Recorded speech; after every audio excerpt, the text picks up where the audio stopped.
Hello friends, बरायबाय Bodo Job Info YouTube channel आसा खालामो गासैबो मोजाङै दङ दा मोनथाम लेटेस्ट आपडेट लाबोदों बेनो जाबाय इलेक्शन डेट ओंखारबाय एन्ड सरकार दासिगोन मा समाव दागोन आरो बिनि उनावहाय नोंथांमोननि जानो गोनां आसाम पुलिस रेलिनि सायाव मोनसे बिग आपडेट सफैदों एबा मोनसे आपडेट फैदों एन्ड बेनिफ्राय BTC फरेस्ट डिपार्टमेन्टनि एप्लिकेशना रिसिभ जागासिनो दङ नोंथांमोना गोनो गोथो जानांला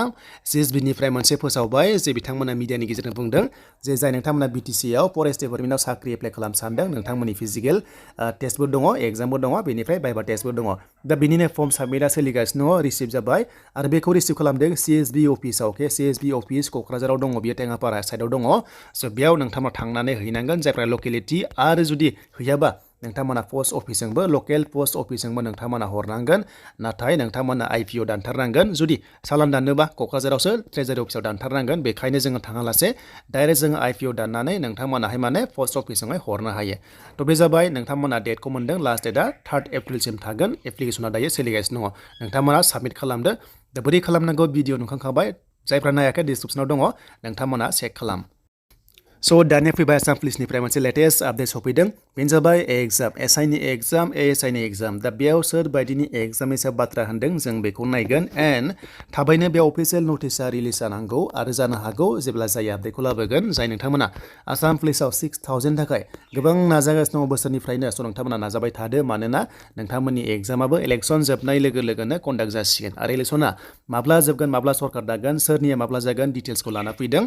बेखायनो भिडिअखौ नायग्रोजोब बेनिफ्राय बुजिनो हागोन दा आसाम पुलिसा मा लेटेस्ट आपडेट फोसावखो जों बेखौ दानिया नायनोसै फैदो दा बे जाबाय आसाम पुलिसनिफ्राय मोनसे बिग आपडेट इम्पर्टेन्ट आपडेट होदों आसाम पुलिसा जे डिपार्टमेन्टेल एग्जामिनेशन फर प्रमोशन जायनोखि डिपार्टमेन्टेल एग्जाम होनो सानदों माने एक्जिस्टिं आसाम पुलिसाव साख्रि मावबाय थाखानाय बिथांमोनखौहाय माने प्रमोशन खालामनो नागिरबाय जे SI लेभेलाव बेनिफ्राय ASI लेभेलाव दा बेखायनो जाय नोंथांमोना SI UB पस्टआव प्रमोशन लानो सानदों एग्जाम होनानै एग्जामखौ कन्डाक्ट खालामसिगोन सेप्तेम्बराव होनना बुंदों आरो लोगोसे जायनोखि एसिस्टेन्ट सब इन्सपेक्टर एबा ASI UB आव नोंथांमोना एग्जाम होगोन बेनो जाबाय जुनाव थ' जुनावहाय एग्जाम कन्डाक्ट खालामसिगोन बेखायनो एस पार दा एक्जिस्टिं सिलेबास माने डिपार्टमेन्टेलाव सिलेबास थाखायो बेखौ फल' खालामनानै एग्जामखौ होनानै नोंथांमोना प्रमोशन लानो हागोन जायफ्रानाखि कनस्टेबलाव मावगासिनो दङ स' नोंथांमोना माखासे क्राइटेरियानि गेजेरजोंहाय जि डिपार्टमेन्टेल क्राइटेरिया थायो बेखौहाय नोंथांमोना मिथिखागोन एन्ड नोंथांमोना एग्जाम होनानै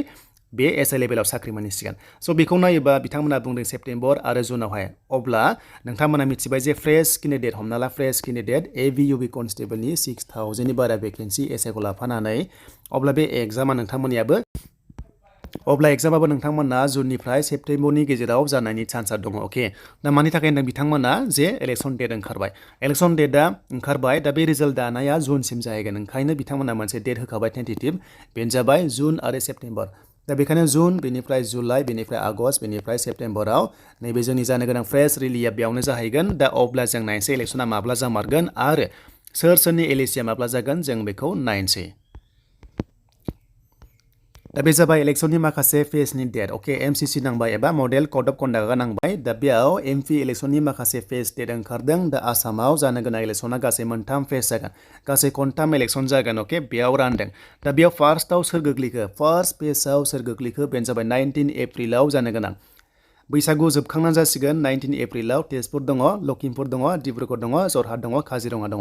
नोंथांमोना मोनदों जे बेयाव होनाय मोनसे माने मोनथाम मोनब्रै मोनबा स' बेनिफ्राय बे मोनबाया जागोन 19 एप्रिलाव जासिगोन अके जायफ्रानाखि आपार आसाम साइडथिं दङ एन्ड फैबाय दानिया 26 एप्रिलाव नगाव दिफु बेनिफ्राय करिमगन्ज दङ सिलचर दङ दरं उदालगुरिया 26 एप्रिलाव जागोन अके एन्ड फैबाय थार्डआव दा जोंहा जोबथा इलेक्सना जागोन बेनो जाबाय मेआव अके मेनि 7आव जागोन अके मेनि 7आव जागोन नोंथांमोना मोनदों जे बरपेटा क'क्राझार धुबरी गुवाहाटिया जागोन दानिया इलेक्सन जोबनाय लोगो लोगो नोंथांमोना मिथिबाय रिजाल्टआ जुनावसो जासिगोन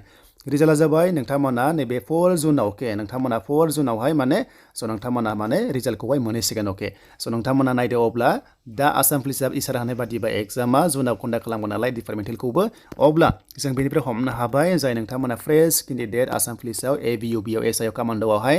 अब्ला नोंथांमोना जुननिफ्राय जागायनो हागौ फिजिकेल टेस्टआव अके लास्ट उइकआव नाथाय रिजाल्टआ नैबे 4 तारिखआव होगोन नालाय बेखायनो 15 जुननिफ्राय आसा खालामनो हायो फिजिकेल टेस्टखौहाय अके स' फिजिकेल टेस्टखौहाय 15 जुननिफ्राय आसा खालामनो हायो एन्ड एग्जामाथ' जुलाइआव जागोन होनना बुंखादों अब्ला जोंहा एडिआर रेन्जआ गासैबो एग्जामा जुलाइ आगस्ट सेप्तेम्बरनि गेजेराव जानायनि चान्सआ दंसै दा बेनिफ्राय जों एसे हमनो हाबाय जे बिथांमोना जुन सेप्तेम्बर बाथ्राखौ होनदों जेब्ला अब्लाबो नोंथांमोना जुननिफ्राय आसा खालामनो हायो दा बेनोमोन आरो जायखिजाया सरकार दानाया जाय सरकार फैया मानो बिथांमोनाहाय रिजाल्टखौ होगोन बेनो जाबाय जुननि 4 तारिखआव